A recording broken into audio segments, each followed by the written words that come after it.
안녕하세요. 매일매일 습관처럼 매일원법 정인영입니다. 4월 10일 토요일입니다. 자, 어저께 금요일 날 유튜브 거기 분명히 올렸는데, 시간 맞춰 올렸는데 이게 올라가질 않는 거예요. 아니 뭐 그 로딩은 다 됐다고 나오는데 이게 등록이 안 돼요. 그래가지고 결국 좀 늦게 올릴 수밖에 없었어요. 죄송합니다. 제가 뭐 어떻게 할 수 있는 영역이 아닌 것 같아요. 뭐 이게 바로도 안 되고요, 조치도 안 되고, 그래갖고 어쩔 수 없이 나중에 뒤늦게 풀려가지고 뒤늦게 올라갔습니다.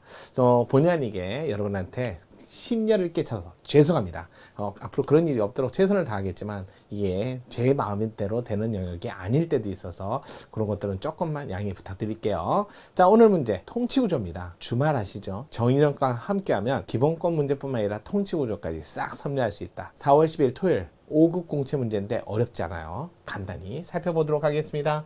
자, 통치구조 문제 살펴볼게요. 자, 국회 입법 절차에 관한 문제 5급 공채인데요. 되게 쉬웠어요. 그냥 간단히 살펴보도록 할게요. 자, 국회 입법 절차.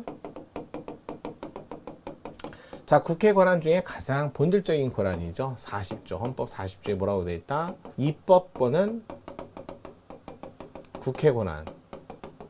요것도 지금 입법권은 국회 권한이라고 그랬지 국회의원의 권한이다 이렇게 나오지는 않았어요. 또 입법권이 법률을 의미하는 게 아닙니다. 법률 자체를 말하는 게 아니라 법률을 만드는 제정 또는 개정 또는 폐지법을 만드는 요게 바로 입법권이지, 이런 권한, 폐지 절차, 요게 바로 입법권이에요. 법률 자체를 의미하진 않아요. 그런 입법권이 침해됐을 때 권한쟁의를 할 수 있도록, 이 권한쟁의의 주체로서 국가기관의 국회는 제 예시라는 것도 알아주세요.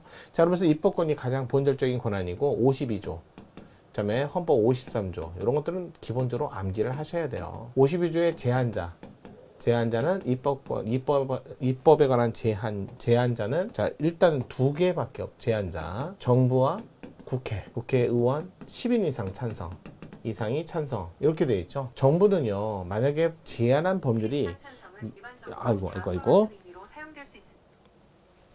핸드폰에서 시리가 자동적으로 작동을 하네요.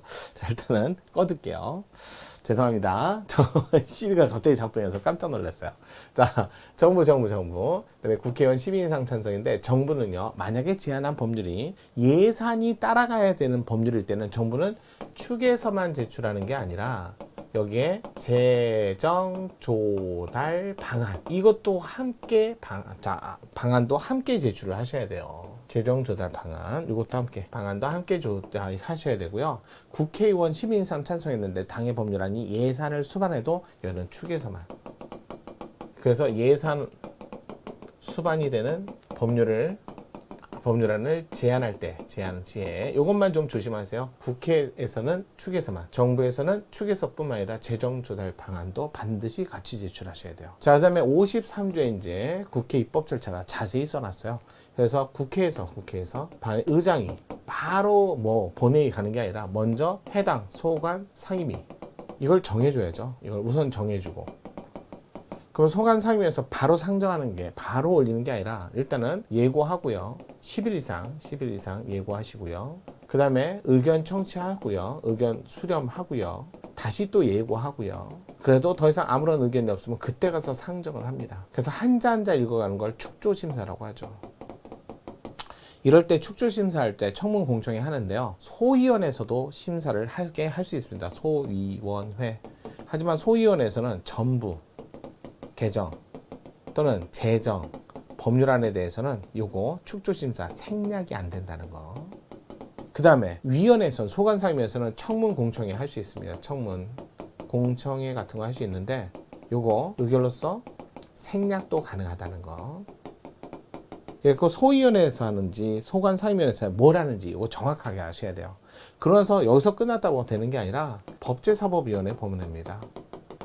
여기에 240일, 120일 그런 조항이 있어요. 그것까지는 못해도 법제사법위원회에서 자구, 심사 이런 건 한다는 거죠. 그래서 축조심사, 자구심사. 그래서 체계자구심사라고 얘기합니다. 체계자구심사.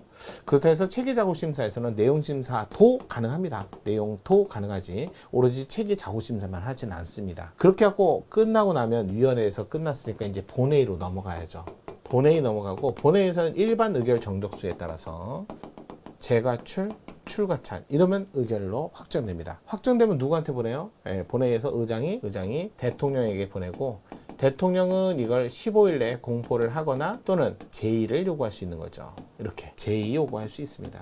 그럴 때 법률안에 대해서만 제의 요구할 수 있기 때문에 이건 제의 요구권이라고 표현을 하지만 법률안 거부권을 얘기하는 거예요. 법률안만 할 수 있어요. 예산, 일반 의결은 제의 요구를 못 합니다. 그랬을 때는 이제 가중 정족수로 가는 거죠. 가중 정족수. 그래서 재가출 출사문회. 근데 일부 제의 요구도 안 되고요. 수정해서도 안 되고요. 마찬가지요. 가중정족수도 일부로 해도 안 되고 수정해서도 안 됩니다. 그건 그대로 오죠. 그러면 대통령은 이제 즉시 공포하셔야 돼요. 근데 이 즉시를 5일 동안 안 하시면 그때는 국회의장이 서울시에서 일간신문 2개 이상 공포를 대행할 수 있어요. 이런 절차를 거쳐서 법률안을 확정해서 결국 국민에게 적용되는 건 또 마찬가지예요. 아무런 규정이 없으면 칠하게 뭐라고 되어 있다? 20일이 지나야 효력 발생한다. 이렇게 되어 있는 거예요.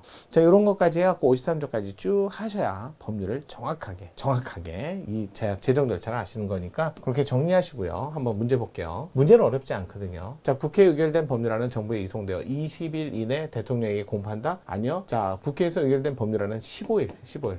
재의결하면 즉시. 이거 벌써 저 틀렸고. 두 번째, 법률안 이의가 있을 때 대통령은 헌법 53조 1항에 기간 내 이의서를 붙여 15일 이내 이의서를 붙여 자, 이를 국회로 환부하고 제의를 요구할 수 있다. 요거죠. 15일 이내. 자, 세 번째, 제의 요구가 있을 때 국회는 제의를 붙이고 제적 과반수 출석과 출석 3분의 2 이상 찬소로 전과 같이 의결을 하면 그 법률안은 법률로서 확정된다. 여기 이제 15일 이내지 23조 1항 기간 이내 이의서를 붙여서 환부하고 제의를 요구할 수 있다라고 했는데 15일 이내고요.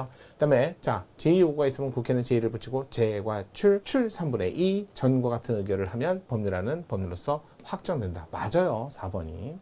자, 그러니까 15일 이내 등록 맞고 4번 법률은 특별한 규정이 없는 한 공포한 날로부터 20일이 경감으로서 효력 발생한다. 치랑.